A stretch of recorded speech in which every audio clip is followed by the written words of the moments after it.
झालेली आहेत, 95 वर्ष झालेली आहेत. त्यांनी त्यांच्या लहानपणी हे ऐकलेलं असेल आणि त्यांच्याकडूनच ही माहिती आपल्याला आता मिळालेली आहे किंवा लिखित आपल्याकडे आहे. सर्वांना माहिती आहे की आपण पारतंत्र्यात होतो आणि त्यावेळेस देशप्रेम आणि देवधर्म ह्याच्या मागे सर्व लागलेले होते.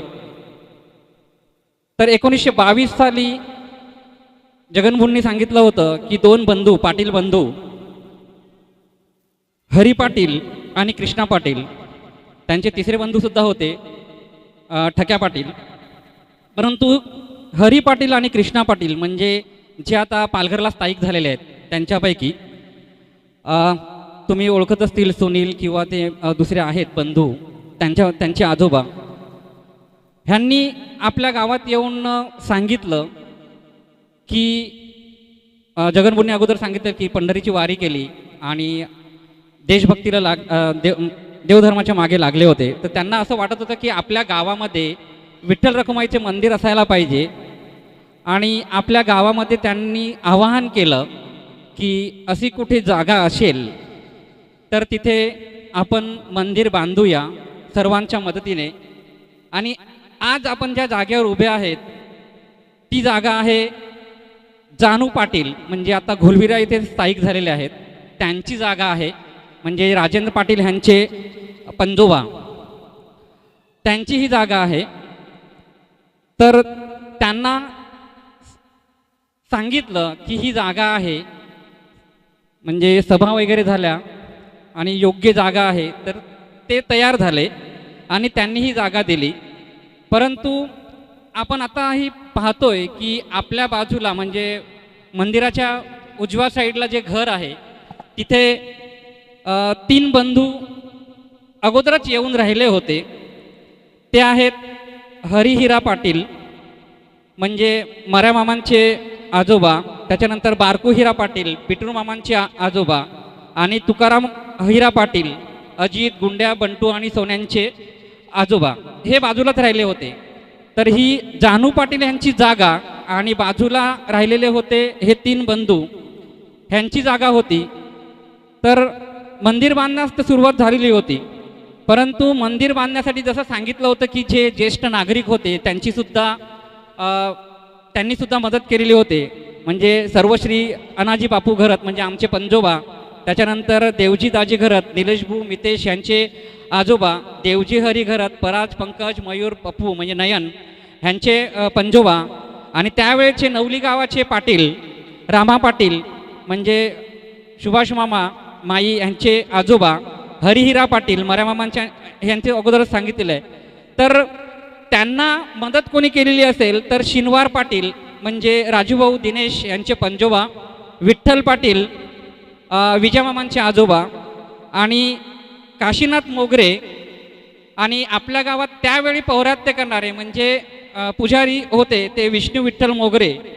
तसेच हे इकडचे झाले तो होळीवरील झापेकर बंधू, म्हणजे आपण झापेकर सांगतो, म्हणजे आत्ताच्या पिढीला झापेकर म्हणजे माहिती नसेल, परंतु जर विजय अजय वगैरे सांगितलं तर त्यांचे आजोबा पंजोबा ह्यांना झापेकर सांगत होते, तर त्यांचे झापेकर बंधू. त्यानंतर जीवन गंगाजी घरत प्रकाश भाऊंचे आजोबा, बिस्तूर घरत म्हणजे सदाशिव भाऊ आणि रमाकांत भाऊ यांचे आजोबा, काळू पाटील जन्या आणि पितू यांचे पंजोबा, कृष्णा घरत म्हणजे डोंगरीवरील अंशू बंकेश ह्यांचे पंजोबा. ह्यांनी इथे मंदिर बांधताना सर्व नदी नाले बघून रेती आणि दगड आणण्यासाठी सर्व प्रयत्नशील होते आणि त्यांनी टेंभोळा आणि उमरोळे येथून रेती आणि दगड आणले होते. तसेच विटासुद्धा आणल्या. पूर्वी सर्वांनी बघितलं असेल इकडे 4 खोल्यांची जागा होती, तर त्या 4 खोल्यांच्या जागेवर चुनाभट्टीचं काम चालू केलं होतं. तर हे जे सर्व मंडळी होती त्यांनी श्रमपरिहार आणि बैलगाडी देऊन चुन्याचं सर्व काम चालू केलं होतं, चुना मिक्स करण्याचं काम केलं होतं. 1922 साली चालू केलेलं असताना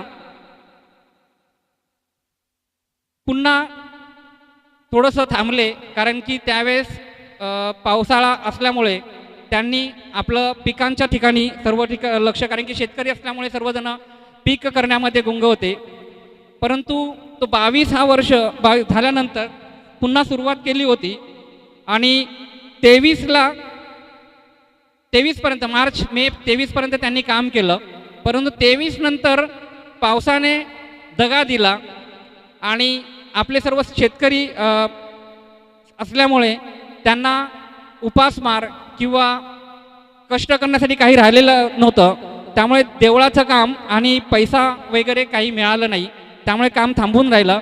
परंतु पुन्हा थोडासा पाऊस पडला नोव्हेंबर 23मध्ये, देवळाच्या कामाने जोर धरला आणि जे आपण विहिरी बांधली होती त्या विहिरीमध्ये पाणी असल्यामुळे सर्व काम करण्यासाठी त्या विहिरीचं पाणी आपण वापरण्यास सुरुवात केली. आणि एप्रिल मे 1924मध्ये शालिवान शके 1845 व विक्रम संवत 1980 रोजी श्री विठ्ठल रखुमाई मंदिराचे काम पूर्णत्वास आले.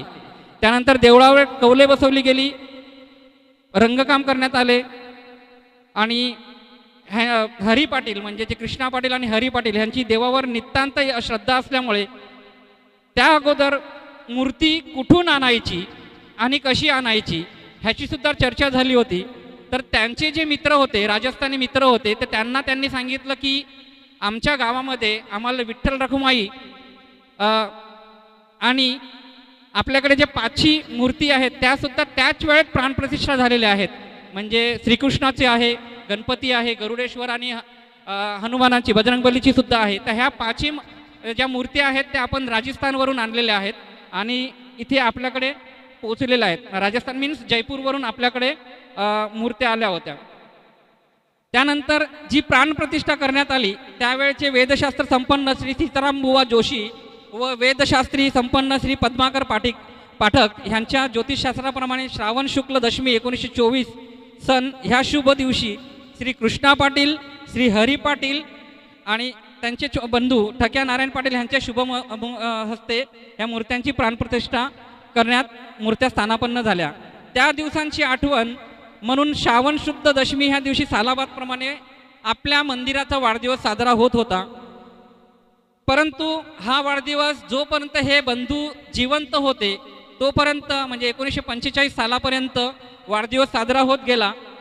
आणि त्यानंतर जे काम होतं ते अनाजी बापू घरत म्हणजे आमचे पंजोबा यांनी आपल्या ग्रामस्थांच्या मदतीने ते हयात असतील तोपर्यंत म्हणजे 1956 पर्यंत त्यांनी हा वाढदिवस नेहमीप्रमाणे चालू ठेवला. परंतु अनाजी बापू घरत वारल्यानंतर ही प्रथा बंद झाली, कारण की ज्यावेळेस आपण जसं आता उद्याचा भंडारा ठेवलेला आहे त्यावेळेस किंवा आपण भंडारा किंवा प्रसाद वगैरे वाटत असतील तर एवढं प्रगत नव्हतं. तर त्यासाठी माणसं आणायला कुठून लागायची? मुंबईवरून ते आचारी आणायला लागायचे आणि जे गावकरी आणि बाकीचे जे येणारे असतील त्यांना प्रसाद म्हणून ते बनवून द्यायचे. आणि हे जे व्यक्ती होते बाकीचे जे म्हणजे पाटील बंधू आणि अनाजी बापू घरत हे गेल्यानंतर आपल्या गावामध्ये असं कोणी राहिलं नाही की एवढा खर्च करू शकतील. त्यामुळे ही जी प्रथा होती वाढदिवस साजरा करणं बंद झालं आणि त्यानंतर ती पूर्णपणे बंद झाली. परंतु जे 3 प्रथा अजूनही चालू आहेत ती म्हणजे आपली हनुमानाची यात्रा असते, त्याच्यानंतर कार्तिकी द्वादशीची उत्सव यात्रा असते आणि श्रीकृष्ण जन्मोत्सव. हे 3 उत्सव आत्तापर्यंत चालू आहेत आणि ते चालू करण्यासाठी सर्व श्री काशीनाथ कृष्णाजी पाटील म्हणजे पालघर हरेश्वर नारायण पाटील म्हणजे अविमामांचे वडील, त्यानंतर त्यांचे बंधू चिंतामण नारायण पाटील, दिनेश मामांचे बाबा, परशुराम पाटील म्हणजे उद्धूभाऊंचे आजोबा, यशवंत दाजीबा घरत मितेशचे वडील, सखाराम विठ्ठल पाटील विजामामांचे वडील, नारायण हरी पाटील मऱ्यामामांचे वडील, काशीनाथ शिनवार पाटील प्रकाश मामांचे वडील ह्यांनी ही जी प्रथा बंद पडलेली होती आणि मंदिराकडे कोणी येत नव्हते त्यासाठी जे काही तुटलेलं होतं फुटलेलं होतं आणि रंगकाम करण्याचं काम ह्यांनी हातामध्ये घेतलं आणि त्यांनी ते चालू केलं. आणि पुन्हा श्रीकृष्ण जन्माष्टमी चालू करत असताना त्यांनी नाटकसुद्धा चालू केलं. गावातील जी हौशी मंडळ होती, तरुण मंडळी होती त्यांनी नाटक चालू ठेवलेलं होतं. हा कार्यक्रम 1960पर्यंत यशस्वीप्रमाणे चालू होता आणि त्यानंतर जो बंद झालेला आहे तो अजूनही बंदच आहे. म्हणजे नाटक जो करायचे ते बंद झालेले आहेत. आत्ता आपल्याकडे जो पाळणा आहे त्याचा सुद्धा इतिहास आहे की हरी पाटील ह्यांना संतती नव्हती. मी आता तुम्हाला इतिहास सांगतोय, तुम्हाला थोडंसं बरं वाटत असेल, परंतु असे विचार करत असतील की कधी संपवतो आणि कधी आम्हाला प्रोग्राम चालू करतोय. काही जण हसतायत, त्यामुळे मला असं वाटतंय की त्या बहुतेक शक्यता असू शकेल. परंतु आपला इतिहास आपल्याला माहिती पाहिजे, आपल्या गावाचा इतिहास आपल्याला माहिती पाहिजे, तो एक प्रयास आहे. आपण पालखीला जो पाळणा नेतो त्याचा इतिहास सुद्धा आपल्याला माहिती असायला हवा. तर हरी पाटील ह्यांना अपत्य नव्हतं, म्हणून आपल्या विठ्ठल रखुमाई मंदिरात त्यांनी साकडं घातलं की साकडं घातलं सांगा किंवा नवस बोलले की मला जर अपत्य झालं तर मी श्रीकृष्ण जन्माष्टमीच्या वेळेस मी मंदिराला पाळणा, ते पण श्रीकृष्ण जन्म चांदीचा पाळणा अर्पण करेल. आणि बोलण्याप्रमाणे नवसाची पूर्तता झाली आणि त्यांना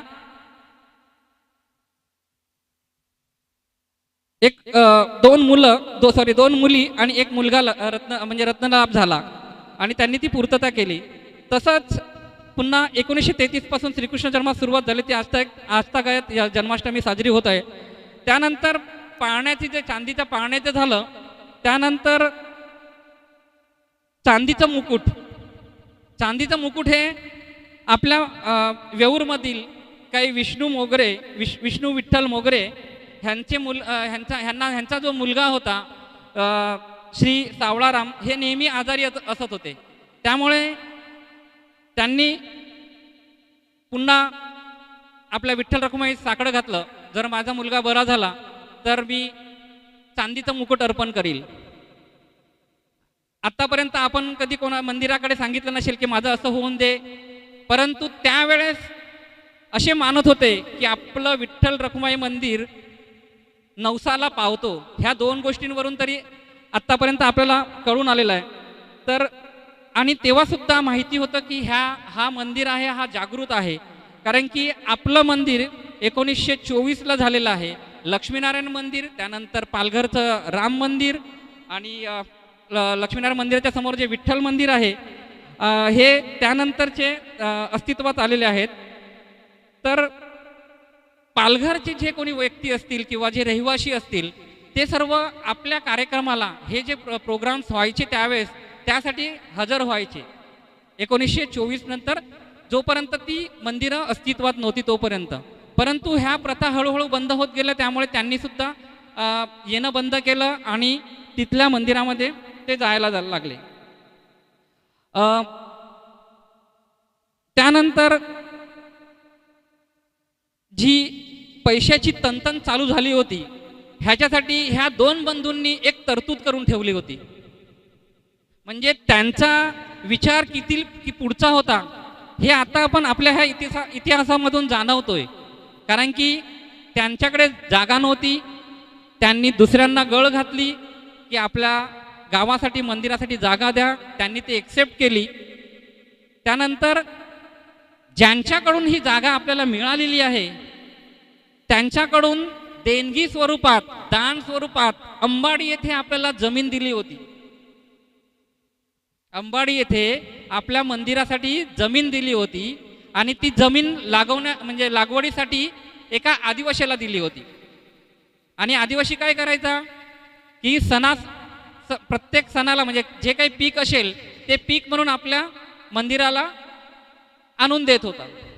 अशी बरीच वर्ष झाली, परंतु कालांतराने जे कोणी असतील त्यांनी आणि आपल्या ग्रामस्थांनी लक्ष दिलं नाही आणि ती जमीन जी काही अंबाडीला होती, जानू पाटील यांनी आपल्याला मंदिरासाठी दिली होती, ती कुळ कायद्याच्या नावाखाली त्या आदिवासी माणसाला कडे ती जमीन गेली. म्हणजे हा पुढचा विचार त्यांनी केला होता. जागा तर मंदिरासाठी दिलीच होती, परंतु मंदिरासाठी उत्पन्न यावं ह्याच्यासाठी त्यांनी अंबाडीतील जागा सुद्धा दिली होती. परंतु जे कोणी होते त्यांनी त्यावेळेस लक्ष दिलं नाही, त्यामुळे ती जागा गेली आणि कुळ कायद्यामध्ये ती अ, त्यांच्या घशामध्ये उतरली आणि जी मिळकत येणार होती ती आपल्या मंदिराला मिळाली नाही. त्यानंतर 2007 सालापासून जीर्णोद्धाराचा विचार आला आणि त्यावेळेचे आमदार आणि जी आपली कमिटी मेंबर्स होते ह्यांनी विचार करून जीर्णोद्धार करायचा विचार केला होता. जर तुम्ही अगोदर म्हणजे आत्ताचे जे 40-50चे असतील त्यांना माहिती असेल त्या अगोदरचं मंदिर कसं होतं आणि आत्ताचं मंदिर कसं आहे. तर त्यावेळेस त्यांनी विचार केला की जीर्णोद्धार करावा आणि 2007 साली सुरू केलेला हा जीर्णोद्धार 2014ला 2013ला पूर्णत्वास आलं आणि पुन्हा प्राणप्रतिष्ठा करताना आपल्याला सर्वांना माहिती असेलच की ज्या आपल्या विहिरीमध्ये कधी पाणी राहत नव्हतं, ज्या आपल्या विहिरीमध्ये कधी पाणी राहत नव्हतं, तर 2013 पासून आत्ताही तुम्ही बघू शकता त्या विहिरीचं पाणी कधीच कमी झालेलं नाहीये. म्हणजे आपलं देवस्थान जागृत आहे की नाहीये? सर्व शांत आहेत. हा जोश असायला पाहिजे. आपण ह्या शतक महोत्सवी वर्षाचे साक्षीदार आहेत आणि तो साक्ष आपण आपल्या गावात सादर करतोय आणि त्याच्याविषयी माहिती असून आपण अजूनही शांत आहेत. जसे आपण आता शांत आहेत तसेच त्या काळी ती लोक शांत होती. मला म्हणजे खूप वाईट वाटतं हे. आम्ही जेव्हा इतिहास काढला, मी गुंड्या बंटू आम्हाला म्हणजे आम्ही सर्च करत होतो. मी असंच बोलता आला गुंड्या म्हणजे उमेश पाटील यांनी सांगितलं की माझ्याकडे आहे. मी म्हटलं आपला इतिहास आपल्या सर्वांना सांगायचा आहे. तर जगनभाऊंनी सांगण्याचा प्रयत्न केला पण थोडक्यात होता, परंतु आपल्याला सर्वांना पूर्ण माहिती पाहिजे होता. आता जसे तुम्ही शांत राहिलेत तसे अगोदरचे सुद्धा आपले ग्रामस्थ शांत राहिले आणि ती आपली जमीन गेली. तर ह्या पुढे शांत राहू नका, गावासाठी काहीतरी करा. तर 2013ला पुन्हा आपलं प्राणप्रतिष्ठा झाली. मंदिराच्या बाजूला जी विहीर होती तिच्यामध्ये पाणी आलं, अजूनही आहे. तर एवढं हा आपला गावाच्या मंदिराचा इतिहास आहे आणि त्या इतिहासाचं साक्षीदार म्हणून आपण सर्वजण जमलेले आहेत. आम्हाला इथे हा इतिहास वाचण्यासाठी सांगण्यासाठी आपल्या कमिटीने चान्स दिला, त्याबद्दल मी पुन्हा एकदा त्यांचा आभार मानतोय. धन्यवाद.